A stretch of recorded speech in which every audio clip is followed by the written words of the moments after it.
But the bigger question is, why? Why does God wait? Why does God allow Christians to be butchered all over the world right now in the Muslim countries and the totalitarian countries? I mean, India, 5 years ago, that sweet little family, that dad taking his kids on a ride, they were missionaries in India, the mob surrounded them, poured gasoline in their car and burned them alive, the whole family. Amazing. Why does God allow that? That's an inexplicable mystery. God seemingly, this is in your note, looks on as our missionaries are slain, our churches are burned to the ground, countless millions of people on earth are oppressed and living in despair, and he doesn't intervene. See, that's the mystery. But the mystery is answered by God. Somewhere beyond the starry skies, a herald angel is standing with a trumpet.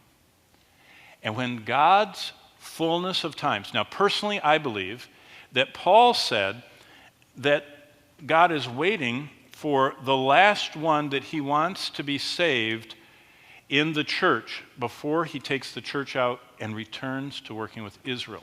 Remember, during the tribulation, Israel, Jews, become the evangelists. That's chapter 7. We're going to get there tomorrow. Chapter 7 says that the Jews are going to become evangelists. You're starting to see the preparation for that right now in Israel. In Israel, the Messianic Jews stand by the road with signs saying, "Repent, turn to Christ." And they're on the evening news all the time. They are fanatics. Messianic Jewish people that come to Christ all become like the Apostle Paul. They are uber zealous. And they will actually stand by the highways, and the Orthodox people, they'll try and run over them with their cars. 4 years ago, a Messianic family, they're Jews, so they love all the Jewish customs. A little Purim, the Esther celebration, they give each other baskets with like candy in it, kind of like Easter eggs and all that, only it's Jewish Purim festival. And an Orthodox Jew came and put a basket of candy on the doorstep of a Messianic Christian family.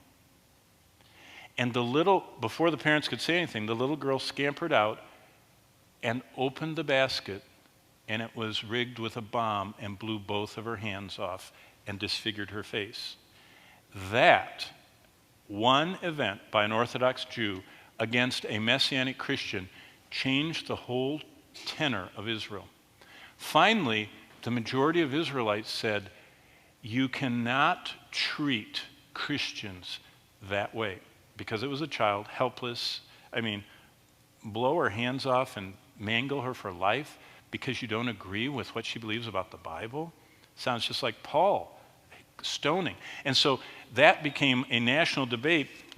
And so now they are allowing the Christians to stand by the roads.